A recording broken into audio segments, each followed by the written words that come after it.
ಶ್ರೀಕೃಷ್ಣ ಪರಮಾತ್ಮ ಉದ್ಧವನಿಗೆ ಅನೇಕ ವಿಷಯಗಳನ್ನು ತಿಳಿಸಿ ಉಪದೇಶ ಮಾಡಿ ತಾನು ತನ್ನ ಲೋಕಕ್ಕೆ ಹೋಗ್ತಾನೆ. ಆಮೇಲೆ ಉದ್ಧವ ಕಲಾಪ ಗ್ರಾಮ ಅಂತ ಒಂದು ಗ್ರಾಮಕ್ಕೆ ಹೋಗಿ ಯಾರು ಯೋಗ್ಯರೋ ಅವರಿಗೆ ಕೃಷ್ಣ ಹೇಳಿದಂಥ ತತ್ವವನ್ನು ಉಪದೇಶ ಮಾಡ್ತಾನೆ. ಕೃಷ್ಣ ತನ್ನ ಲೋಕಕ್ಕೆ ಹೋದ ಮೇಲೆ ಕಲಿಯುಗ ಪ್ರಾರಂಭ ಆಗ್ತದೆ. ಕಲಿಯುಗದಲ್ಲಿ ಹರಿನಾಮ ಸಂಕೀರ್ತನವೇ ಮುಖ್ಯವಾಗಿರ್ತಕ್ಕಂಥ ಧರ್ಮ. ಬೇಕಾದಷ್ಟು ದೋಷಗಳಿದೆ ಕಲಿಯುಗದಲ್ಲಿ, ಆದರೂ ದೋಷಭೂಯಿಷ್ಠ ಕಲಿಯುಗ. ಆದರೂ ಒಂದು ದೊಡ್ಡ ಗುಣ ಇಟ್ಟಿದ್ದಾನಂತೆ ಕಲಿಯುಗದಲ್ಲಿ.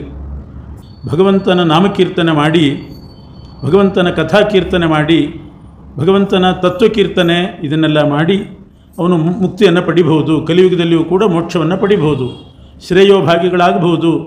ಕಲಿಯುಗ ಅಂತಂದರೆ ಎಲ್ರಿಗೂ ಕೂಡ ಅದು ದುಃಖದಾಯಕ ಅಂತೇನಿಲ್ಲ. ಇಂಥ ಒಂದು ಗುಣ ಸಜ್ಜನರಿಗೋಸ್ಕರ ಇಟ್ಟಿದ್ದಾನೆ. ಇದನ್ನೆಲ್ಲ ಉಪದೇಶ ಮಾಡಿದ್ದಾರೆ ಶುಕಮುನಿಗಳು. ಅದರಲ್ಲಿ ಕೃಷ್ಣ ತಾನು ತನ್ನ ಲೋಕಕ್ಕೆ ಹೋಗುವಾಗ ಉದ್ಧವನಿಗೆ ಏನೇನು ಉಪದೇಶ ಮಾಡಿದ ಅನ್ನೋದು ಬಹಳ ದೊಡ್ಡ ಪ್ರಕರಣ ಭಾಗವತದಲ್ಲಿ. ಅದರಲ್ಲಿ ಕೆಲವು ಶ್ಲೋಕಗಳನ್ನು ನಿರೂಪಣೆ ಮಾಡಿದ್ದೇನೆ. ಇನ್ನೊಂದು ಶ್ಲೋಕ ಶ್ರೀಕೃಷ್ಣ ಉದ್ಧವನಿಗೆ ಹೇಳ್ತಾನೆ. ಇದು ಉದ್ಧವನಿಗೆ ಕೃಷ್ಣ ಹೇಳೋ ಮಾತು.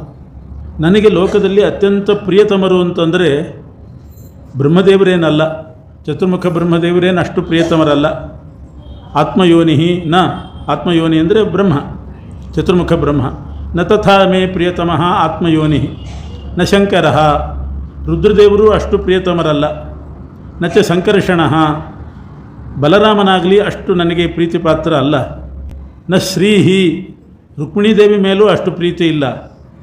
ಮತ್ತು ಯಾರ ಮೇಲಿದೆ ಅಂದರೆ ಯಥಾ ಭವಾನ್, ನಿನ್ನ ಮೇಲೆ ಅಷ್ಟು ಪ್ರೀತಿ ಇಟ್ಟಿದ್ದೇನೆ ನಾನು ಅಂತ ಕೃಷ್ಣ ಹೇಳ್ತಾನೆ. ನೀನೆಷ್ಟು ಪ್ರಿಯನೋ ನಿನ್ನಷ್ಟು ಪ್ರಿಯ ಇವರು ಯಾರೂ ಕೂಡ ದೇವತೆಗಳಲ್ಲ. ಏನರ್ಥ? ಉದ್ಧವನನ್ನು ಶ್ರೀಕೃಷ್ಣ, ಉದ್ಧವ ಯಾರು ಅಂತಂದರೆ ಬೃಹಸ್ಪತ್ಯಾಚಾರ್ಯರ ಅವತಾರ. ಬೃಹಸ್ಪತ್ಯಾಚಾರ್ಯರಿಗೆ ಎರಡು ಅವತಾರ, ಒಂದು ದ್ರೋಣ ಅವತಾರ ಮತ್ತು ಉದ್ಧವ ಅವತಾರ ಅಂತ ಎರಡು ಅವತಾರ ಮಾಡಿದ್ದಾರೆ. ಅದರಲ್ಲಿ ಉದ್ಧವನಿಗೆ ಕೃಷ್ಣನ ಸಖ ಹೌದು, ಸ್ನೇಹಿತ ಹೌದು, ಆದರೆ ಇಷ್ಟು ಪ್ರಶಂಸೆ ಮಾಡುವಷ್ಟಿಲ್ಲ. ಉದ್ಧವ ನಿನ್ನಷ್ಟು ಪ್ರಿಯತಮ ಬ್ರಹ್ಮನೂ ಅಲ್ಲ, ಲಕ್ಷ್ಮೀದೇವಿನೂ ಅಲ್ಲ. ಇದೆಲ್ಲ ಯಥಾವತ್ತಾಗಿ ಅರ್ಥ ಮಾಡ್ಕೋಬಾರ್ದು. ಶ್ರೀಮದ್ ಆಚಾರ್ಯರು ಇದರ ಅಭಿಪ್ರಾಯ ತಿಳಿಸ್ತಾರೆ. ತಾನು ಭಕ್ತವತ್ಸಲ ಅನ್ನೋದರಲ್ಲಿ ತಾತ್ಪರ್ಯ, ಭಕ್ತಿ ಮಾಡಬೇಕು ಅನ್ನೋದರಲ್ಲಿ ತಾತ್ಪರ್ಯ ಇಟ್ಟುಕೊಂಡು ನೀನು ಭಕ್ತಿ ಮಾಡಿದ್ರಿಂದ ನಿನ್ನ ಮೇಲೆ ಬಹಳ ಪ್ರೀತಿ, ಇಷ್ಟು ಕೃಷ್ಣನ ಆಂತರ್ಯ. ಅಷ್ಟೇ ಹೊರತು ತಾರತಮ್ಯ, ಹೋಲಿಕೆ, ಅವರಿಗಿಂತ ನೀನು ಹೆಚ್ಚು ಇದನ್ನು ಹೇಳುವ ಅಭಿಪ್ರಾಯ ಅಲ್ಲ. ಭಕ್ತಿ ಮಾಡಬೇಕು ಅನ್ನೋದರಲ್ಲಿ ಅಭಿಪ್ರಾಯ, ಮಾತಿನ ಅಭಿಪ್ರಾಯ ಗಮನಿಸಬೇಕು. ಶತ್ರುಗಳ ಮನೆಗೆ ಹೋಗಬೇಡ ಅಂತ ತಂದೆ ಹೇಳ್ತಿರ್ತಾನೆ, ಆದರೂ ಮಗ ಹಠ ಮಾಡ್ತಾನೆ, ಇಲ್ಲ ನಾನು ಅಲ್ಲೇ ಊಟಕ್ಕೆ ಹೋಗ್ತೀನಿ ಅಂತ. ಹಾಗಾದರೆ ತಿಂದು ಸಾಯಿ ಅಂತಾನೆ. ಅದರ ಅರ್ಥ ನೀನು ಸತ್ತೋಗುವಂಥ ಅರ್ಥ ಅಲ್ಲ. ಅವರು ಶತ್ರುಗಳು ವಿಷ ಹಾಕೋ ಪ್ರಸಂಗ ಇರ್ತದೆ, ಹೋಗಬೇಡ ಅನ್ನೋದರಲ್ಲಿ ತಾತ್ಪರ್ಯ ಅಷ್ಟೇ ಹೊರತು ಸಾಯಿ ಅಂತ ಅನ್ನೋದರಲ್ಲಿ ತಾತ್ಪರ್ಯ ಅಲ್ಲ. ಹಾಗೆ ತಾತ್ಪರ್ಯವನ್ನು ನೋಡಬೇಕು. ಭಕ್ತಿ ಮಾಡಬೇಕು ಅನ್ನೋದರಲ್ಲಿ ತಾತ್ಪರ್ಯ ಹೊರತು ತಾರತಮ್ಯ ಹೇಳ್ತಾ ಇದ್ದಾನೆ ಕೃಷ್ಣ ಅಂತ ಇಟ್ಕೋಬಾರ್ದು. ಇದು ಒಂದು ಅರ್ಥ.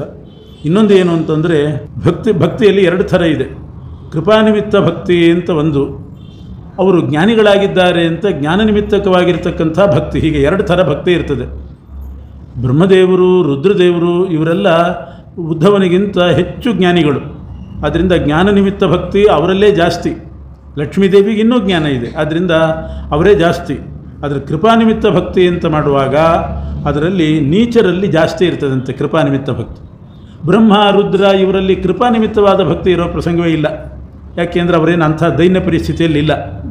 ರೋಗಿಗಳಿರ್ತಾರೆ, ಮಗನೂ ಇರ್ತಾನೆ, ರೋಗಿಗಳಿಗೆ ವಿಶೇಷ ಉಪಚಾರ ಮಾಡ್ತಾನೆ. ಏನು ನಾನು ಮಗ ಅಲ್ವಾ, ನನಗೆ ಯಾಕೆ ಮಾಡೋದಿಲ್ಲ ಅಂದರೆ ನಿಂಗೇನು ರೋಗ ಬಂದಿದೆಯಾ? ರೋಗ ಬಂದಿಲ್ಲ. ಆದ್ದರಿಂದ ಮಾಮೂಲಾಗಿ ಅವನಲ್ಲಿ ಪ್ರೀತಿ ಇದ್ದೇ ಇರ್ತದೆ. ರೋಗ ಬಂದಾಗ, ಅವರು ಅನಾರೋಗ್ಯದಲ್ಲಿದ್ದಾಗ ಅಥವಾ ತುಂಬ ಬಡತನದಲ್ಲಿದ್ದಾಗ ವಿಶೇಷವಾದಂಥ ಪ್ರೀತಿ ಮಾಡೋದುಂಟು. ಇದು ನೀಚರಲ್ಲೇ ಜಾಸ್ತಿ ಇರ್ತದೆ. ಕೃಪಾನಿಮಿತ್ತ ಭಕ್ತಿ ನೀಚರಲ್ಲಿ ಜಾಸ್ತಿ. ಆವಾಗ ಆ ಮಾತು ಸರಿ. ಉದ್ಧವ, ನಿನ್ನ ಮೇಲೆ ಇಟ್ಟಷ್ಟು ಭಕ್ತಿ, ನಿನ್ನ ಮೇಲೆ ಇಟ್ಟಷ್ಟು ವಾತ್ಸಲ್ಯ ನಾನು ಅವ್ರ ಮೇಲೆ ಇಟ್ಟಿಲ್ಲ ಅಂತಂದ್ರೆ ಅರ್ಥ ಏನು? ಕೃಪಾನಿಮಿತ್ತಕವಾಗಿರ್ತಕ್ಕಂಥ ಪ್ರೀತಿ, ಕೃಪಾನಿಮಿತ್ತವಾದ ಪ್ರೀತಿ ನಿನ್ನಲ್ಲಿ ಜಾಸ್ತಿ, ಕೃಪಾನಿಮಿತ್ತವಾದ ವಾತ್ಸಲ್ಯ. ಅವರು ಜ್ಞಾನಿಗಳಾಗಿದ್ದಾರೆ, ಭಕ್ತರಾಗಿದ್ದಾರೆ ಅಂತ ಅವ್ರ ಮೇಲೆ ಜ್ಞಾನ ನಿಮಿತ್ತಕವಾಗಿರ್ತಕ್ಕಂಥ ವಾತ್ಸಲ್ಯ. ಭಕ್ತಿ ಎಲ್ಲ ವಾತ್ಸಲ್ಯ ಎರಡು ಥರ. ಒಬ್ಬರು ಜ್ಞಾನಿಗಳಾಗಿ ಭಕ್ತಿ ಮಾಡ್ತಾರೆ, ಇವರು ನೀಚರಾಗಿಯೂ ಭಕ್ತಿ ಮಾಡಿರ್ತಾರೆ ತಮ್ಮ ರೋಗ ಹೋಗಲಿ ಅಂತ. ಆವಾಗ ಅವರಲ್ಲಿ ಮಾಡುವ ವಾತ್ಸಲ್ಯ ಜಾಸ್ತಿನೇ ಇರ್ತದೆ. ಅದನ್ನು ಕೃಷ್ಣ ಇಲ್ಲಿ ಹೇಳಿದ್ದಾನೆ ಅಂತ ಇಟ್ಕೋಬೇಕು. ಇದು ಲೋಕದಲ್ಲಿಯೂ ಕೂಡ ಹೀಗೆ ಇರ್ತದೆ. ಅದನ್ನು ನಾವು ಅರ್ಥ ಮಾಡಿಕೊಳ್ಬೇಕು. ಇನ್ನೊಂದು ಉಪದೇಶ ಮಾಡ್ತಾನೆ ಶ್ರೀಕೃಷ್ಣ, ನಾನು ಭಕ್ತರ ಮೇಲೆ ಎಷ್ಟು ಪ್ರೀತಿ ಇಟ್ಟಿದ್ದೇನೆ ಅಂತಂದರೆ ಭಕ್ತರು ಎಲ್ಲಿಯಾದರೂ ಹೋಗುವಾಗ ಅವರ ಬೆನ್ನ ಹಿಂದೆ ನಾನು ಹೋಗ್ತಾ ಇರ್ತೀನಿ ಅಂತಾನೆ. ನಿರಪೇಕ್ಷರಾದಂಥ, ಶಾಂತ ಸ್ವಭಾವದವರಾದ, ನಿರ್ವೈರರಾದ, ಸಮದರ್ಶಿಗಳಾಗಿರ್ತಕ್ಕಂಥ ಭಕ್ತರ ಬೆನ್ನ ಹಿಂದೆ ನಾನು ಯಾವಾಗಲೂ ಹೋಗ್ತಾ ಇರ್ತೇನೆ, ಅವ್ರ ಮೇಲೆ ಅಷ್ಟು ಪ್ರೀತಿ ನನಗೆ ಅಂತಾನೆ. ಸಾಧಾರಣವಾಗಿ ಸಣ್ಣವ್ರ ಹಿಂದೆ ದೊಡ್ಡವರು ಹೋಗೋ ಕ್ರಮ ಇಲ್ಲ. ದೊಡ್ಡವರು ಮುಂದೆ ಹೋಗಬೇಕು, ಸಣ್ಣವರು ಹಿಂಬಾಲಿಸಬೇಕು, ಸಣ್ಣವರು ಹಿಂಬಾಲಿಸೋದು.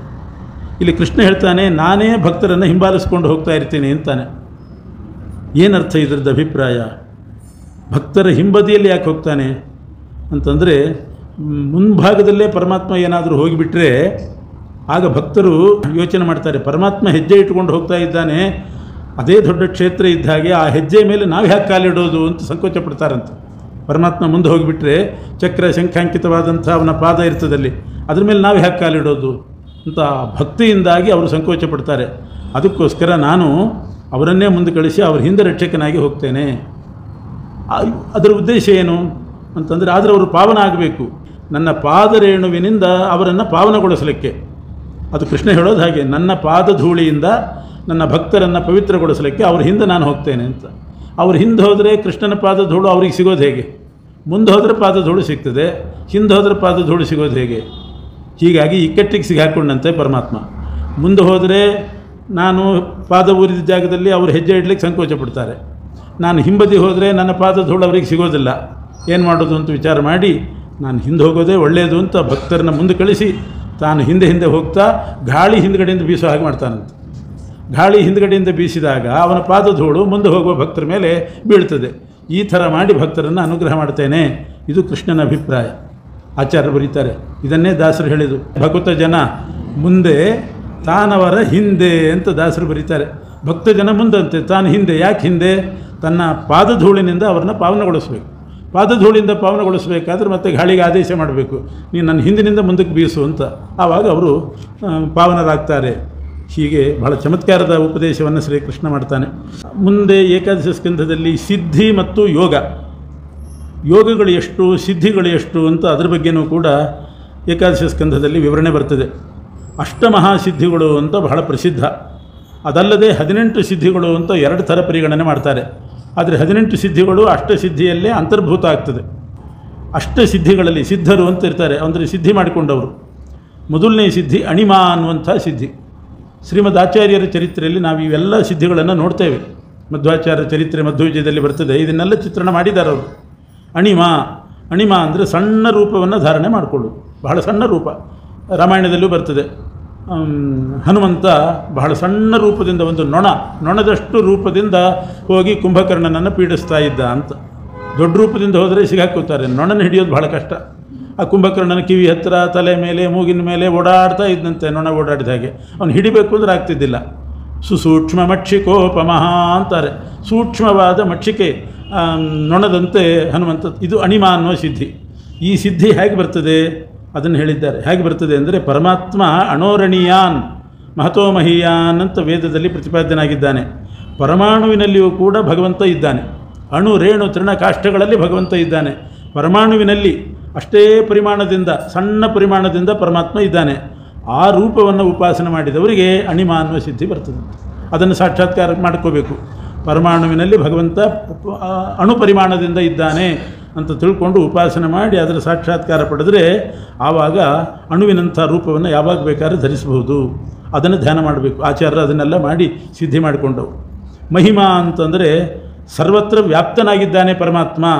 ವ್ಯಾಪ್ತನಾದ ಭಗವಂತನಲ್ಲಿ ಭಗವಂತನ ಆ ದೊಡ್ಡ ಪರಿಮಾಣ ಅದನ್ನು ಚಿಂತನೆ ಮಾಡಿದರೆ ಆವಾಗ ಆ ರೂಪದ ಸಾಕ್ಷಾತ್ಕಾರ ಆಗಿ ಅದರಿಂದ ಭಕ್ತರಿಗೆ ಎಷ್ಟು ದೊಡ್ಡ ರೂಪ ಬೇಕಾದ್ರೆ ಧರಿಸ್ಬೋದು. ಹನುಮಂತ ಸಮುದ್ರ ಉಲ್ಲಂಘನೆ ಮಾಡುವಾಗ ಎಂಥ ರೂಪ ಧರಿಸಿದ ಅಂತ ಉಂಟು. ಭಾರೀ ದೊಡ್ಡ ರೂಪ ಧಾರಣೆ ಮಾಡಿದನಂತೆ.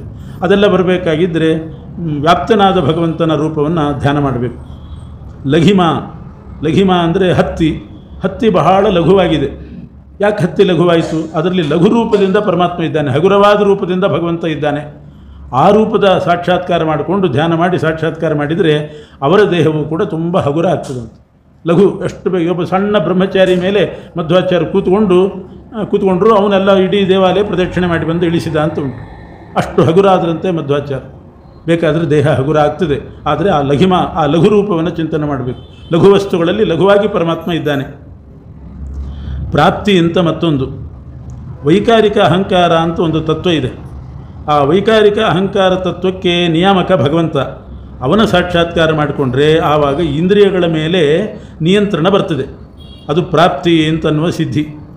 ಯಾಕೆ ವೈಕಾರಿಕ ಅಹಂಕಾರದಿಂದಲೇ ಇಂದ್ರಿಯಗಳದ್ದೆಲ್ಲ ಉತ್ಪತ್ತಿ ಆದವು ಅಹಂಕಾರ ತತ್ವದಿಂದ. ಹಾಗಾಗಿ ವೈಕಾರಿಕ ಅಹಂಕಾರ ನಿಯಾಮಕ ಭಗವಂತ. ಆ ರೀತಿ ಉಪಾಸನೆ ಮಾಡಿ ಇಂದ್ರಿಯಗಳ ಮೇಲೆ ಪ್ರಭುತ್ವವನ್ನು ಪಡಿಬಹುದು. ಪ್ರಾಕಾಶ್ಯ ಅಂತ ಒಂದು ಸಿದ್ಧಿ. ಸೂತ್ರನಾಮಕ ಅಂತ ವಾಯುದೇವರು ಅಂತ ಒಬ್ಬರಿದ್ದಾರೆ.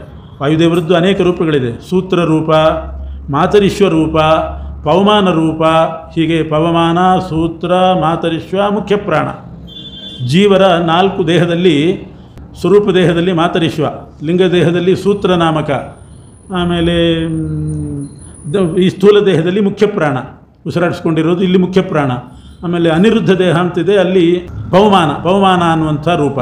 ಹೀಗೆ ಪವಮಾನ, ಸೂತ್ರ, ಮಾತರಿಶ್ವ, ಮುಖ್ಯ ಪ್ರಾಣ, ಈ 4. ಅದರಲ್ಲಿ ಸೂತ್ರನಾಮಕ ವಾಯುದೇವರು ಅಂತ ಏನಿದ್ದಾರೆ, ಆ ವಾಯುದೇವರು ಮತ್ತು ಬ್ರಹ್ಮ ಇಬ್ಬರಲ್ಲಿ ಅಂತರ್ಗತನಾದ ಪರಮಾತ್ಮನನ್ನು ಸಾಕ್ಷಾತ್ಕಾರ ಮಾಡ್ಕೋಬೇಕು. ಆವಾಗ ಸಕಲ ವೇದಾರ್ಥಗಳು ತಾನಾಗೆ ಹೊಳಿತದೆ. ಸರ್ವತಂತ್ರ ಸ್ವತಂತ್ರ ಅಂತಾರೆ, ಯಾರನ್ನೂ ಕೇಳಬೇಕಾಗಿಲ್ಲ, ಓದಿದ್ರೆ ಸಾಕು. ಆ ವೇದಾರ್ಥಗಳೆಲ್ಲ ತಕ್ಷಣದಲ್ಲಿ ಪ್ರತಿಭಾಶಕ್ತಿಯಿಂದ ಇದಕ್ಕೆ ಹೀಗೆ ಅರ್ಥ ಅಂತ ಹೊಳಿತಾ ಹೋಗ್ತದೆ. ಅದು ಅರ್ಥ ಮಾಡೋದು ಬಹಳ ಕಷ್ಟ. ವೇದಾರ್ಥವನ್ನು ಅದು ಹೊಳಿಬೇಕಾಗಿದ್ದರೆ ಅಂಥ ಒಂದು ಮೇಧಾಶಕ್ತಿ ಬೇಕು. ಅದು ಪ್ರಾಕಾಶ್ಯ. ಈಶಿತ್ವ ಅಂತ ಒಂದು. ಈಶಿತ್ವ ಅಂತಂದರೆ ಇಡೀ ಜಗತ್ತನ್ನು ಆಳುವ ಶಕ್ತಿ, ಪ್ರಭುತ್ವ ಶಕ್ತಿ ಅದು ಇರ್ತದೆ. ಇದ್ದವರು ಇನ್ನಷ್ಟು ಈ ಪ್ರಭಾವಿಯಾಗಿ ಈಶತ್ವ ಶಕ್ತಿ ಬರಬೇಕಾದ್ರೆ ಕಾಲಾಂತರ್ಗತ ಪರಮಾತ್ಮನ ರೂಪವನ್ನು ಸಾಕ್ಷಾತ್ಕಾರ ಮಾಡ್ಕೋಬೇಕು. ಕಾಲ ಅಂತ ಒಂದು ರೂಪ ಇದೆ. ಕಾಲೋಸ್ಮಿ ಲೋಕಕ್ಷಯ ಕೃತ್ ಪ್ರವೃದ್ಧ ಅಂತ ಗೀತೆಯಲ್ಲಿ ಹೇಳ್ತಾನೆ. ನಾನು ಕಾಲನಾಮಕ ಪರಮಾತ್ಮ ಅಂತ ಅರ್ಜುನನಿಗೆ ಉಪದೇಶ ಮಾಡ್ತಾನೆ. ವಿಶ್ವರೂಪ ತೋರಿಸಿದ ಮೇಲೆ ಇದೇನಿದು ನಿನ್ನ ರೂಪ ಅಂತಂದರೆ ಇದು ಕಾಲರೂಪ ಅಂತ ಹೇಳ್ತಾನೆ. ಆ ಕಾಲಾಂತರ್ಗತನಾಗಿರ್ತಕ್ಕಂಥ ಪರಮಾತ್ಮನ ಸಾಕ್ಷಾತ್ಕಾರ ಮಾಡಿಕೊಂಡ್ರೆ ಆಳ್ತಕ್ಕಂಥ ಶಕ್ತಿ ಬರ್ತದೆ.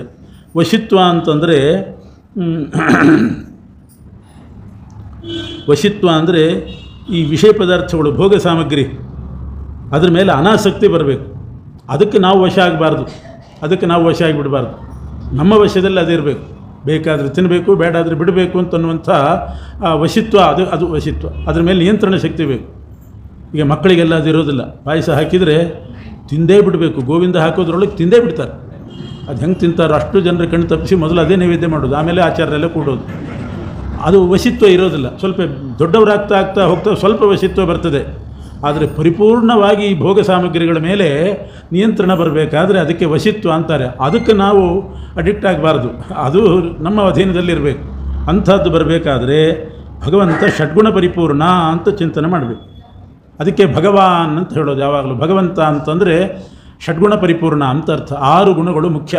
ಆ ಷಡ್ಗುಣ ಪೂರ್ಣತ್ವದ ಸಾಕ್ಷಾತ್ಕಾರ ಮಾಡಿಕೊಂಡ್ರೆ ಆವಾಗ ಇದು ಈ ವಶಿತ್ವ ಅನ್ನೋದು ಬರ್ತದೆ. ಅಂದರೆ ಭೋಗ ಸಾಮಗ್ರಿಗಳು ನಮ್ಮ ನಿಯಂತ್ರಣದಲ್ಲಿ ಇರ್ತವೆ. ಕಪ್ಪಿಗಳು ಹಾಗೆ ಆಗೋದಿಲ್ಲ. ಕಪ್ಪಿಗಳಿಗೆಲ್ಲ ತಡ್ಕೊಳ್ಳಿಕ್ಕಾಗೋದಿಲ್ಲ, ಬೇಕೇ ಬೇಕು. ಏನಿದ್ರು ಏನಾದರೂ ಮಾಡಿ ಕಸುಗೊಂಡಾದರೂ ಹೋಗ್ತದೆ. ದನಗಳಿಗೆ ತಡ್ಕೊಳ್ಳಿಕ್ಕಾಗೋದಿಲ್ಲ. ಎಷ್ಟು ದೊಡ್ಡ ದನ ಆದರೂ ಕೂಡ ಹೋಗಿ ಬಾಯಿ ಹಾಕೇ ಬಿಡ್ತದೆ. ನಂದು ಮತ್ತೊಬ್ಬರದು ಯಾವ ವಿವೇಕನೂ ಇರೋದಿಲ್ಲ. ಅದೆಲ್ಲ ಬೇಕು. ಆ ವಶಿತ್ವ ಬೇಕಾದರೆ ಇದು. ಪ್ರಾಕಾಮ್ಯ ಅಂತ ಮತ್ತೊಂದು ಸಿದ್ಧಿ. ಭಗವಂತ ಗುಣತ್ರಯಾತೀತ ಅಂತ ಧ್ಯಾನ ಮಾಡಬೇಕು.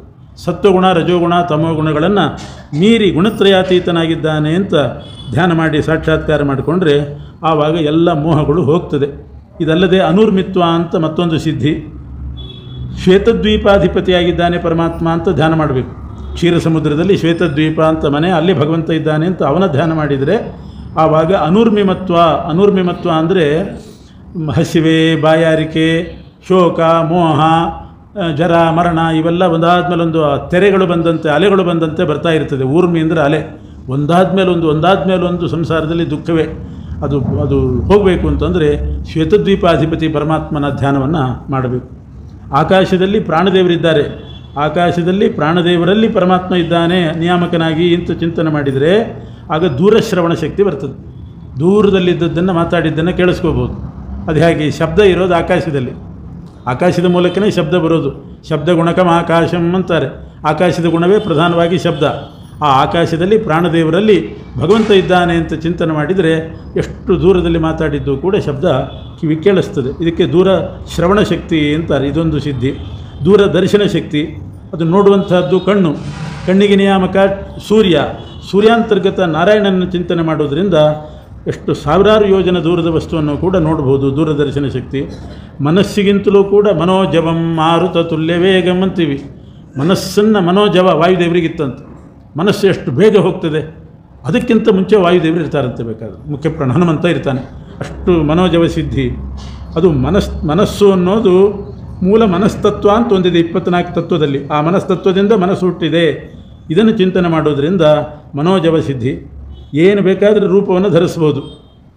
ಅದು ಯಾವ ಇಚ್ಛಾರೂಪ ಅಂತಾರೆ. ಯಾವ ರೂಪ ಬೇಕಾದ್ರೆ ಧರಿಸ್ಲಿಕ್ಕೆ ಬರ್ತದೆ. ಇದಕ್ಕಿದ್ದ ಹಾಗೆ ಸ್ತ್ರೀ ಆಗ್ತಾರೆ, ಪುರುಷರಾಗ್ತಾರೆ, ಆನೆ ಆಗ್ತಾರೆ, ಪಕ್ಷಿಗಳಾಗ್ತಾರೆ, ಪಕ್ಷಿಗಳಾಗಿ ಎಲ್ಲೆಲ್ಲೋ ಹೋಗ್ತಾರೆ. ಹೀಗೆಲ್ಲ ಉಂಟು. ಪಕ್ಷಿ ರೂಪವನ್ನು ಧರಿಸೋದು ಅಂತ ಉಂಟು. ಜಿಂಕೆ ರೂಪ ಧರಿಸಿದ್ದಾರೆ ಅಂತ ಕಥೆ ಬರ್ತದೆ. ಕಿಂದಮ ಅನ್ನೋ ಋಷಿಗಳು ಜಿಂಕೆ ರೂಪದಲ್ಲಿ ಇದ್ದರು. ಆವಾಗಲೇ ಪಾಂಡು ಬಾಣ ಬಿಟ್ಟದ್ದು ಯಾವುದೋ ಮೃಗ ಅಂತ ತಿಳ್ಕೊಂಡು ಬಾಣ ಬಿಟ್ಟ. ಇಂಥ ರೂಪ ಇಚ್ಛಾರೂಪ ಬರಬೇಕಾಗಿದ್ದರೆ ಭಗವಂತ ಎಲ್ಲ ಪ್ರಾಣಿಗಳಲ್ಲಿ ತತ್ತದಾಕಾರನಾಗಿ ತತ್ತನಾಮಕನಾಗಿದ್ದಾನೆ ಅಂತ ಚಿಂತನೆ ಮಾಡಿದರೆ ತತ್ತದಾಕಾರ ಅಂತ ಭಾವಿಸಬೇಕು. ಆವಾಗ ಭಗವಂತನ ಸಾಕ್ಷಾತ್ಕಾರ ಆಗಿ ಅಂಥ ಆಕಾರ ಬರ್ತದೆ. ಪರಕಾಯ ಪ್ರವೇಶ ಅಂತ ಅದು ನಮ್ಮೊಳಗಿರ್ತಕ್ಕಂಥ ಪರಮಾತ್ಮನೇ ಇನ್ನೊಬ್ಬರ ಶರೀರದಲ್ಲಿದ್ದಾನೆ. ಅವನು ಬೇರೆ ಅಲ್ಲ. ಭಗವಂತನ ನಮ್ಮಲ್ಲಿರೋ ರೂಪ ಇನ್ನೊಬ್ಬರಲ್ಲಿರೋ ರೂಪ ಒಂದು ಅಂತ ಅಖಂಡ ಧ್ಯಾನ ಮಾಡಿ ನಮ್ಮ ರೂಪ ಆ ರೂಪಕ್ಕೂ ಐಕ್ಯ ಚಿಂತನೆ ಮಾಡಿ ಅದನ್ನು ಸಾಕ್ಷಾತ್ಕಾರ ಮಾಡಿಕೊಂಡ್ರೆ ಆ ಪರಮಾತ್ಮನೇ ಈ ಜೀವನನ್ನು, ಯೋಗಿಯಾದ ಜೀವನನ್ನು ಅಲ್ಲಿ ಕರ್ಕೊಂಡು ಹೋಗಿಬಿಡ್ತಾನಂತೆ. ಆ ದೇಹದಲ್ಲಿ ಪ್ರವೇಶ ಮಾಡಿಸ್ತಾನೆ. ಅದಕ್ಕೆ ಪರಕಾಯ ಪ್ರವೇಶ ಅಂತ ಕರೀತಾರೆ. ಸ್ವಚ್ಛಂದ ಮೃತ್ಯುತ್ವ ಸಿದ್ಧಿ ಅಂತ ಒಂದುಂಟು. ಸ್ವಚ್ಛಂದ ಮೃತ್ಯುತ್ವ ಅನ್ನೋದು ಬರಬೇಕಾದರೆ ಶರೀರದಲ್ಲಿ 6 ಸ್ಥಾನಗಳಿದೆ. ಮೂಲೆ ಚನಾಭವು ಹೃದಯೇಂದ್ರಯೋನಿ ಭ್ರೂಮಧ್ಯ ಮೂರ್ಧದ್ವಿಷಡಂತಕೇಶು ಅಂತ ತಂತ್ರಸಾರದಲ್ಲಿ ಆಚಾರ್ಯ ಹೇಳ್ತಾರೆ. ಷಟ್ಚಕ್ರಗಳು ಅಂತಿದೆ.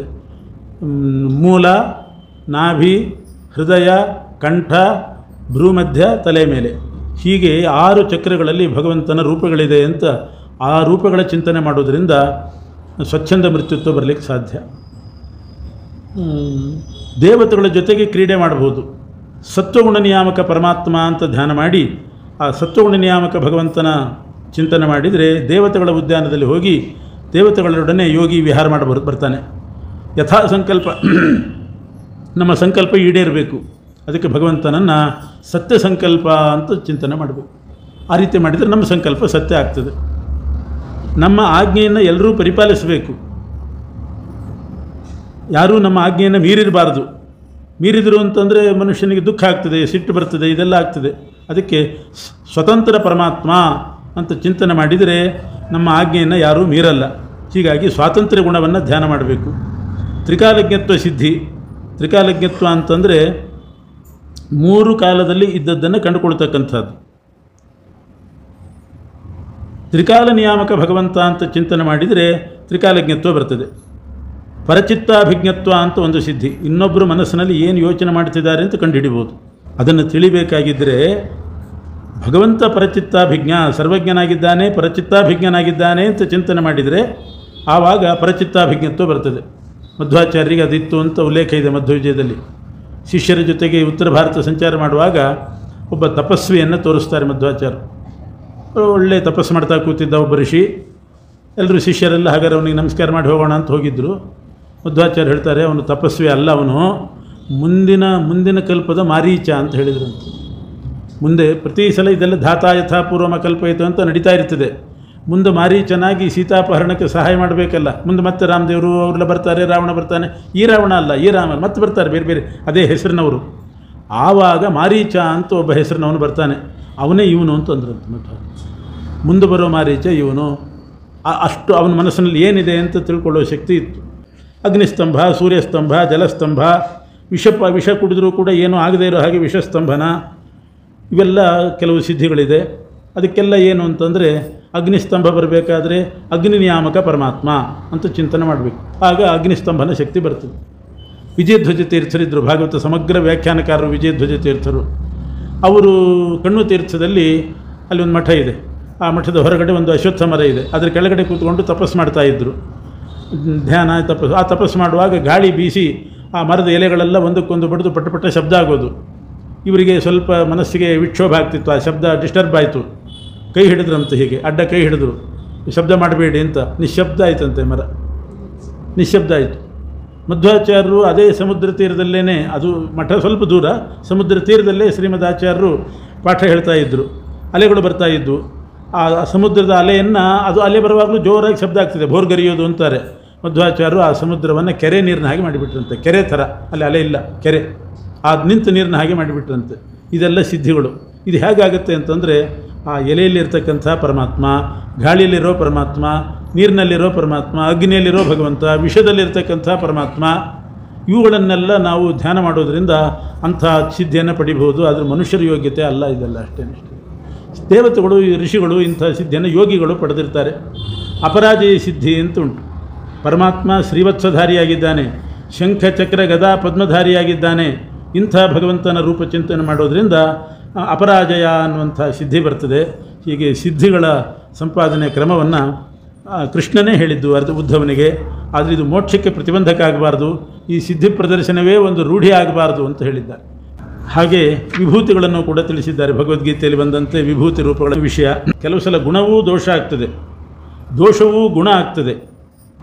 ಅಂದರೆ ವೇದೋಕ್ತವಾಗಿರತಕ್ಕಂಥ ಕರ್ಮ ಗುಣ ಅಂತಲೇ ಅನ್ನಿಸ್ತದೆ, ವೇದೋಕ್ತ ಕರ್ಮ. ಆದರೆ ದುರ್ಜನರು ಮಾಡಿದರೆ ಅದು ದೋಷ ಆಗ್ತದಂತೆ. ಯಾರು ಮಾಡಬೇಕೋ ಅವರು ಮಾಡಬೇಕು, ವೇದೋಕ್ತ ಕರ್ಮ ಅಂತ ಉಳಿದವ್ರು ಮಾಡಲಿಕ್ಕೆ ಹೋದರೆ ಅದು ಅವರಿಗೆ ದೋಷ. ಆದರೆ ಹಿಂಸಾದಿ ಕರ್ಮವನ್ನು ಪರಮಾತ್ಮನ ಆಜ್ಞಾ ಪ್ರಕಾರ ಮಾಡಿದರೆ ಅದು ಗುಣ ಆಗ್ತದೆ. ಈಗ ಸುಳ್ಳು ಹೇಳೋದು, ಭಗವಂತನ ಆಜ್ಞೆಯಿಂದ ಸುಳ್ಳು ಹೇಳಿದರೆ ಅದು ಗುಣವೇ ಪಾಂಡವರಿಗೆ, ಅದು ದೋಷ ಅಲ್ಲ. ಹೀಗೆ ಗುಣ ದೋಷಗಳನ್ನು ವಿವೇಚನೆ ಮಾಡಿ ತಿಳ್ಕೊಳ್ಬೇಕು. ಗುಣದೋಷಾರ್ಥ ನಿಯಮ ತದ್ವಿಧಾಮೇವ ಬಾಧತೆ. ಈ ಗುಣದೋಷದ ನಿಯಮ ಯಾರಿಗೆ ಅಂದರೆ ಮನುಷ್ಯರಿಗೆ ಮಾತ್ರ, ಪ್ರಾಣಿಗಳಿಗಿಲ್ಲ. ಯಾಕೆಂದರೆ ಅವುಗಳಿಗೆ ಜ್ಞಾನವೇ ಇರೋದಿಲ್ಲ. ಆದ್ದರಿಂದ ಪ್ರಾಣಿಗಳಿಗೆ ದೋಷ ಇಲ್ಲ, ಮನುಷ್ಯರಿಗೆ ಮಾತ್ರ.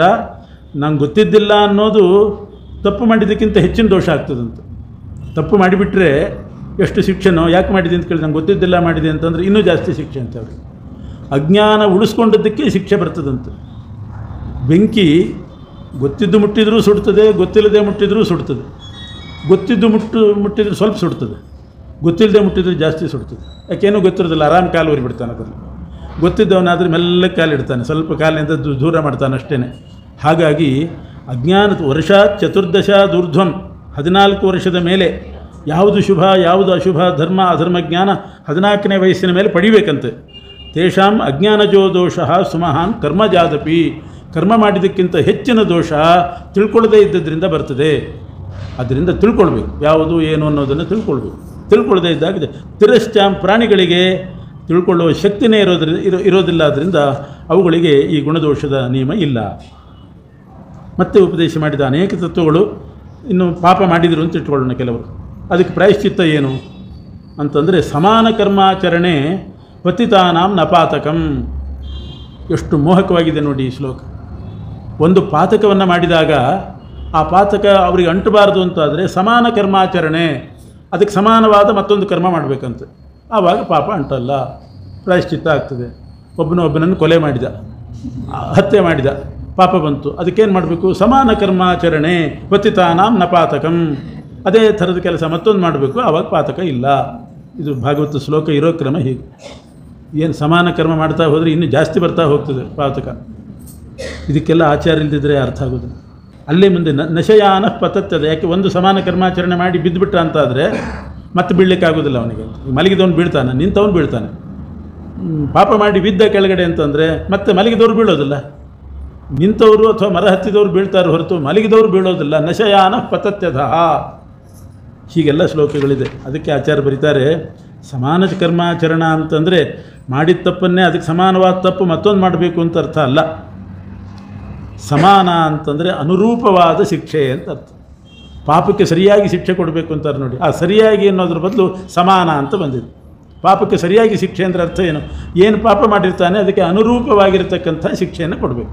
ಅದನ್ನು ಅಂಥ ಕರ್ಮ ಮಾಡಿದರೆ ಆವಾಗ ಪಾತಕ ಇಲ್ಲ, ಅನುರೂಪವಾದ ಶಿಕ್ಷೆಯನ್ನು ಅನುಭವಿಸಬೇಕು. ಇದಕ್ಕೆ ಸಮಾನ ಅನ್ನೋ ಶಬ್ದ ಸಂಸ್ಕೃತದಲ್ಲಿ ಹಾಗೆ ಬಂದಿದೆ.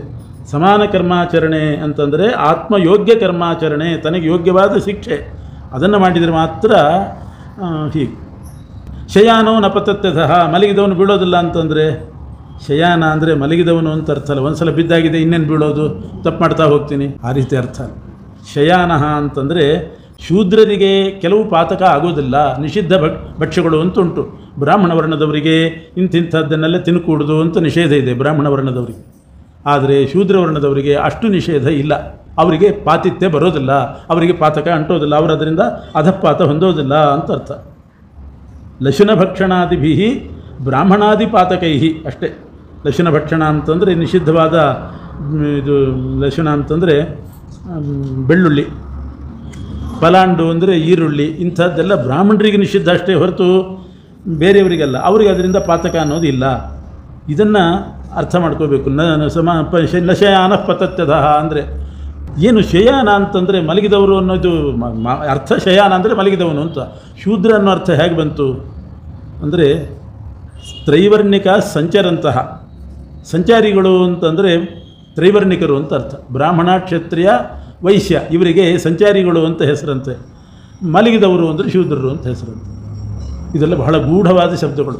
ಯಾಕೆ ತ್ರೈವರ್ಣಿಕರಿಗೆ ಸಂಚಾರಿಗಳು ಅಂತ ಕರೀತಾರೆ ಅಂದರೆ ವೇದಕರ್ಮ ಪ್ರವರ್ತನ ಅಥವಾ ವೈದಿಕ ಕರ್ಮ ಮಾಡಲಿಕ್ಕೆ ಅವರಿಗೆ ಅಧಿಕಾರ ಇದೆ.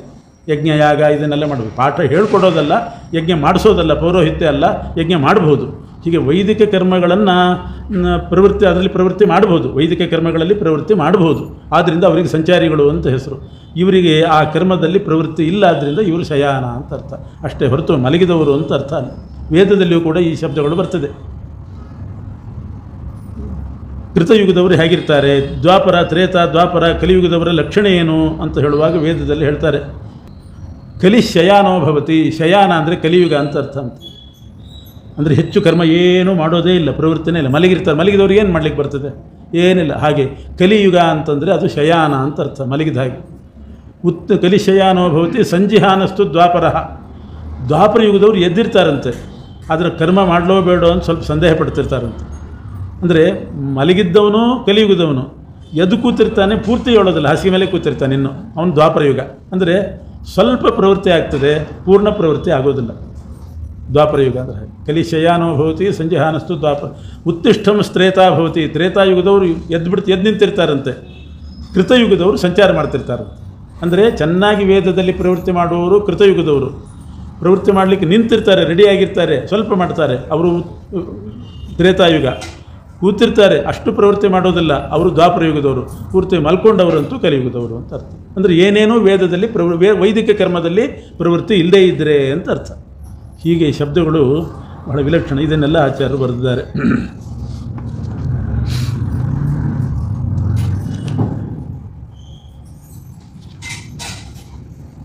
ಇನ್ನೊಂದು ಇದೇ ರೀತಿ ಮೋಹಕವಾದ ಶ್ಲೋಕಗಳು. ತಾತ್ಪರ್ಯ ಇರೋದು 11ನೇ ಸ್ಕಂದಕ್ಕೇ ಜಾಸ್ತಿ. ಉದ್ಧವನಿಗೆ ಹೇಳ್ತಾನೆ ಕೃಷ್ಣ, ಇನ್ನೊಬ್ಬರ ಸ್ವಭಾವ ಕರ್ಮಗಳನ್ನು ಪ್ರಶಂಸೆ ಮಾಡಲಿಕ್ಕೆ ಹೋಗಬೇಡಿ. ನನಿಂದತಿ, ನಿಂದೇನೂ ಮಾಡಬಾರ್ದು. ಪರಸ್ವಭಾವ ಕರ್ಮಗಳನ್ನು ನ ಪ್ರಶಂಸೇತ್ ನ ಗರ್ಹಯೇತ್. ಪ್ರಶಂಸೆನೂ ಮಾಡಬಾರ್ದು, ನಿಂದೇನೂ ಮಾಡಬಾರ್ದು. ಇಡೀ ಪ್ರಪಂಚ ಪ್ರಕೃತಿ ಪುರುಷರ ಜೊತೆಗೆ ಐಕ್ಯ ಹೊಂದಿದೆ, ಒಂದೇ ಆಗಿದೆ ಅಂತ ತಿಳ್ಕೊಂಡು ಸುಮ್ಮನೆ ಇರಬೇಕು ಅಂತಾರೆ. ಎಲ್ಲಿಯಾದರೂ ಉಂಟು. ಇನ್ನೊಬ್ಬರು ಸ್ವಭಾವ ಹೊಗಳಬೇಡ್ರಿ, ತಗೊಳ್ಳಬೇಡಿ. ಅಕಸ್ಮಾತ್ ಪರಸ್ವಭಾವ ಕರ್ಮಗಳನ್ನು ಪ್ರಶಂಸಾ ನಿಂದ ಮಾಡಿದರೆ ಅವರು ಸ್ಥಾನಭ್ರಷ್ಟರಾಗ್ತಾರೆ ಅಂದರೆ ಅರ್ಥ ಏನು? ಈಗ ಇನ್ನೊಬ್ಬರಿಗೆ ಏನಾದರೂ ನಿಂದೆ ಮಾಡಲಿಕ್ಕೆ ಹೋದರೆ ಸ್ಥಾನಭ್ರಷ್ಟರಾಗ್ತಾರೆ, ಮೊದಲು ಸ್ಥಾನದಿಂದ ಕಿತ್ತಾಕಿಬಿಡ್ತಾರೆ. ಆದರೆ ಇದು ಕೃಷ್ಣ ಉದ್ಧವನಿಗೆ ಉಪದೇಶ ಮಾಡೋದು ಏನು? ಇದಕ್ಕೆ ಆಚಾರ್ಯ ಬರೆದರು. ಇನ್ನೊಂದು ಪ್ರಮಾಣ ಕೊಡ್ತಾರೆ ಮಧ್ವಾಚಾರ್ಯರು. ನ ಪ್ರಶಂಸೇತ ನಿಂದ್ಯಾಂಸ್ತು ಪ್ರಶಂಸ್ಯಾನ್ ನೈವ ನಿಂದಯೇತ್. ಹೊಗಳಿಕೆಗೆ ಪಾತ್ರರಾದವರನ್ನು ಬೈಬೇಡ್ರಿ, ಬೈಸ್ಕೊಳ್ಳಿಕ್ಕೆ ಯೋಗ್ಯರಾದವರನ್ನು ಹೊಗಳಬೇಡಿ. ಇದು ಅದಕ್ಕೆ ಅರ್ಥ. ಇನ್ನೊಬ್ಬರನ್ನ ಹೊಗಳಬೇಡಿ, ಇನ್ನೊಬ್ಬರನ್ನ ಬೈಬೇಡಿ ಅಂತ ಅರ್ಥ ಅಲ್ಲ. ಇನ್ನೊಬ್ಬರು ಅಂತ ಅಷ್ಟೇ ಹೇಳಿದ್ದಾರೆ. ಅವ್ರು ಯಾರು ಇನ್ನೊಬ್ಬರು ಅದನ್ನು ಪರಿಷ್ಕಾರ ಮಾಡಿ ಹೇಳ್ತಾರೆ ಮಧ್ವಾಚಾರ್ಯ. ನಿಂದನೆಗೆ ಅರ್ಹರಾದವರನ್ನು, ಬೈಸ್ಕೊಳ್ಳಿಕ್ಕೆ ಯೋಗ್ಯನವನು ಅಂಥವನನ್ನು ನೀವು ಹೊಗಳಬೇಡಿ, ಅವರಿಗೆ ನೀವು ಸನ್ಮಾನ ಮಾಡಬೇಡಿ. ಯಾರು ಸನ್ಮಾನ ಪಾತ್ರ ಯೋಗ್ಯರಿದ್ದಾರೆ, ಪ್ರಶಂಸೆಗೆ ಅರ್ಹರಾಗಿದ್ದಾರೆ, ಅವರನ್ನು ನಿಂದೆ ಮಾಡಬೇಡ್ರಿ. ಹಂಗೆ ಮಾಡಿದರೆ ಯಾವಾಗ ಅಧಪಾತ ಆಗ್ತದೆ. ಪ್ರಕೃತಿ ಪುರುಷರ ಜೊತೆಗೆ ಇಡೀ ಜಗತ್ತು ಒಂದಾಗಿದೆ ಅಂತ ತಿಳ್ಕೊಳ್ಳಿ ಅಂತಂದರೆ, ವ್ಯಾಪಿಸಿದೆ ಅಂತ ತಿಳ್ಕೊಳ್ಳಿ. ಒಂದಾಗಿದೆ ಅಂದರೆ ವ್ಯಾಪ್ತಂ ಏಕಾತ್ಮಕಂ. ಏಕಾತ್ಮಕ ಅಂದರೆ ವ್ಯಾಪ್ತವಾಗಿದೆ. ಇದು ಆಚಾರ್ಯರು ಅರ್ಥ. ಆದ್ದರಿಂದಲೇ ನಿಂದೆ ಇವನ್ನೆಲ್ಲ ಮಾಡಬೇಕು, ಮಾಡಬಾರ್ದು ಅಂತ ಅರ್ಥ ಅಲ್ಲ. ಇಲ್ಲದೇ ಇದ್ದರೆ ವೇದನೆ, ಇನ್ನೊಂದು ವೇದನೆ ಹೇಳ್ತಾ ಇದೆ. ಆ ಅವಿದ್ಯಾ ಖಂಡನೆ ಮಾಡದೇ ಹೋದರೆ ಅಂಧನ್ ತಮಸ್ಸಾಗ್ತದೆ, ಘೋರ ಅಂಧನ್ ತಮಸ್ಸಾಗ್ತದೆ ಅಂತುಂಟು. ಅದರಿಂದ ಯಾವುದು ಸನ್ಮಾರ್ಗ ಯಾವುದು ಅಸನ್ಮಾರ್ಗ ಅದನ್ನು ಹೇಳಲೇಬೇಕು. ಇಂಥ ಉಪದೇಶಗಳನ್ನು ಶ್ರೀಕೃಷ್ಣ ಉದ್ಧವನಿಗೆ ಮಾಡಿ ಆಮೇಲೆ ಪರಂಧಾಮಕ್ಕೆ ಹೋಗ್ತಾನೆ. ಆಮೇಲೆ ಕಲಿಯುಗದಲ್ಲಿ ಇದೇ ಪ್ರಧಾನ ತತ್ವ, ಭಗವಂತನ ನಾಮಕೀರ್ತನೆ, ಕಥಾಕೀರ್ತನೆ, ತತ್ವಕೀರ್ತನೆ ಅಂತನ್ನೋದನ್ನು ಹೇಳಿ ಶುಕಾಚಾರ್ಯರು ಕೂಡ ಪರೀಕ್ಷಿತ ರಾಜನಿಗೆ ಉಪದೇಶ ಮಾಡಿ ಇನ್ನೇನು ಕೇಳೋದಿದೆ ಅಂತಾರೆ. ನಾನು ಧನ್ಯನಾದೆ ಅಂತ ಪರೀಕ್ಷಿತ ರಾಜ ಹೇಳಿ ಶುಕಾಚಾರ್ಯನ ಕೊಟ್ಟು ಕಳಿಸ್ತಾನೆ. ಆಮೇಲೆ ತಕ್ಷಕ ಸರ್ಪ ಬಂದು ಪರೀಕ್ಷಿತ ರಾಜನನ್ನು ಕಚ್ಚುತ್ತದೆ. ಅವನ ದೇಹ ದಹನವಾಗ್ತದೆ, ಸುಟ್ಟು ಹೋಗ್ತದಂತೆ. ಆ ತಕ್ಷಕನ ವಿಷಾಕಿನಿಂದ ದೇಹ ಸುಟ್ಟು ಹೋಗ್ತದೆ. ಎಲ್ಲ ಕಡೆ ಹಾಹಾಕಾರ. ಆದರೆ ದೇವತೆಗಳು ಪುಷ್ಪವೃಷ್ಟಿ ಮಾಡ್ತಾರೆ. ಯಾಕೆ ಅಂದರೆ ಆ ಸ್ಥಳದಲ್ಲಿ ಭಾಗವತವನ್ನು ಶ್ರವಣ ಮಾಡಿ ಪರೀಕ್ಷಿತ ರಾಜ ದೇವಲೋಕಕ್ಕೆ ಹೋದ. ಅಲ್ಲಿದ್ದವರಿಗೆಲ್ಲ ದೇವಲೋಕದ ವಾದ್ಯ ಮೊಳಗಿದ್ದು ಕೇಳಿಸ್ತಂತೆ. ಪರೀಕ್ಷಿತ ರಾಜನನ್ನು ಸ್ವಾಗತ ಮಾಡ್ತಿದ್ದಾರೆ. ಭಾಗವತ ಕೇಳಿ ಪುನೀತನಾಗಿ ಅತ್ಯಂತ ಪವಿತ್ರನಾಗಿ ಬಂದಿದ್ದಾನಿವನು. ಶಮೀಕೃಷಿಗಳಿಗೆ ಅಪಚಾರ ಮಾಡಿದರೂ ಕೂಡ ಭಾಗವತದಿಂದ ಅದನ್ನು ಮಾರ್ಜನೆ ಮಾಡಿಕೊಂಡು ಪವಿತ್ರಾತ್ಮನಾಗಿ ಬಂದಿದ್ದಾನೆ ಅಂತ ಪ್ರಶಂಸೆ ಮಾಡ್ತಾರೆ. ದೇವತೆಗಳು ಸ್ವಾಗತ ಮಾಡ್ತಾರೆ ವಾದ್ಯಘೋಷದೊಂದಿಗೆ. ಭೇಜೆ ಖಗೇಂದ್ರ ಧ್ವಜಪಾದ ಮೂಲಂ, ಗರುಡವಾಹನನಾದ ಲಕ್ಷ್ಮೀನಾರಾಯಣನ ಪಾದಮೂಲವನ್ನೇ ಪರೀಕ್ಷಿತ ರಾಜ ಸೇರಿದ ಅಂತ ಇಷ್ಟು ಸೂತ ಪುರಾಣಿಕರು ಶೌನಕಾದಿಗಳಿಗೆ ಹೇಳಿದರು. ಅನಂತರದಲ್ಲಿ ಶೌನಕಾದಿಗಳ ಪ್ರಾರ್ಥನೆ ಪ್ರಕಾರ ಮಾರ್ಕಂಡೇಯರ ಸ್ಮರಣೆ ಒಂದು ಮಾಡ್ತಾರೆ. ಭಾಗವತ ಶ್ರವಣ ಮಾಡಿದ ಮೇಲೆ ದೀರ್ಘಾಯುಷ್ಯ ಪಡ್ಕೊಂಡು ಭಾಗವತ ಧರ್ಮಾನುಷ್ಠಾನ, ಅಲ್ಲಿ ಹೇಳಿದಂಥ ತತ್ವಗಳ ಮನನ ಇದನ್ನೆಲ್ಲ ಮಾಡಬೇಕು. ಅದಕ್ಕೋಸ್ಕರ ದೀರ್ಘವಾದ ಆಯುಷ್ಯ ಬೇಕು ಅಂತ ಅದಕ್ಕಾಗಿ ಚಿರಂಜೀವಿಗಳಾಗಿರ್ತಕ್ಕಂಥ ಮಾರ್ಕಂಡೇಯರ ಸ್ಮರಣೆ ಮಾಡ್ತಾರೆ. ಮಾರ್ಕಂಡೇಯರು ಪ್ರಳಯವನ್ನೇ ಕಂಡವರು. ಪ್ರಳಯ ಅಂತಂದರೆ ಭಗವಂತ ಸೃಷ್ಟಿ ಮಾಡಿ ತೋರಿಸ್ತಾನೆ ಒಂದು ಪ್ರಳಯವನ್ನು ಅಷ್ಟೇ. ನಿಜವಾದ ಪ್ರಳಯ ಅವನಿಗೋಸ್ಕರ ಆದದ್ದಲ್ಲ. ಅದು ಅದರ ಕಾಲಕ್ಕೆ ಅದಾಗ್ತದೆ ಮಹಾಪ್ರಳಯ. ಆದರೆ ಭಗವಂತನ ಮಹಿಮೆ ನೋಡಬೇಕು ಅಂತ ಇವನು ಮಾರ್ಕಂಡೇಯರು ಅಪೇಕ್ಷೆ ಪಟ್ಟದ್ರಿಂದ ಮಾರ್ಕಂಡೇಯರಿಗೋಸ್ಕರವಾಗಿ ಒಂದು ಪ್ರಳಯ ಹೇಗಿರ್ತದೆ ಅಂತ ಅದಕ್ಕೆ ಹೋಲತಕ್ಕಂಥ ಮತ್ತೊಂದು ಪ್ರಳಯವನ್ನು ಸೃಷ್ಟಿ ಮಾಡಿ ತೋರಿಸ್ತಾನೆ ಪರಮಾತ್ಮ. ಅದು ಅವನ ಚಿಂತೆ ಶಕ್ತಿ. ಅದು ಅಂಥ ಪ್ರಳಯದಲ್ಲಿ ಒಂದು ಆಲದ ಮರ, ಆ ಮರದ ಎಲೆಯ ಮೇಲೆ ಭಗವಂತ ಮಲಗಿರ್ತಾನೆ. ಅವನ ಉದರದಲ್ಲಿ ಹೊಟ್ಟೆಯಲ್ಲಿ ಎಲ್ಲ ಪ್ರಪಂಚ ಇರೋದು ಗೋಚರ ಆಗ್ತದೆ. ಎಲ್ಲ ಪ್ರಪಂಚ ಪ್ರಳಯ ಕಾಲದಲ್ಲಿ ಜಠರೇ ಶಯಾನ ಅಂತ ಜಠರದಲ್ಲಿ ಎಲ್ಲವನ್ನು ಇಟ್ಕೊಂಡಿರ್ತಾನೆ. ಆಸೀದುದಾರ ಗುಣವಾರಿಧರ ಪ್ರಮೇಯ ಅಂತ ಆಚಾರ್ಯ ಹೇಳ್ತಾರೆ.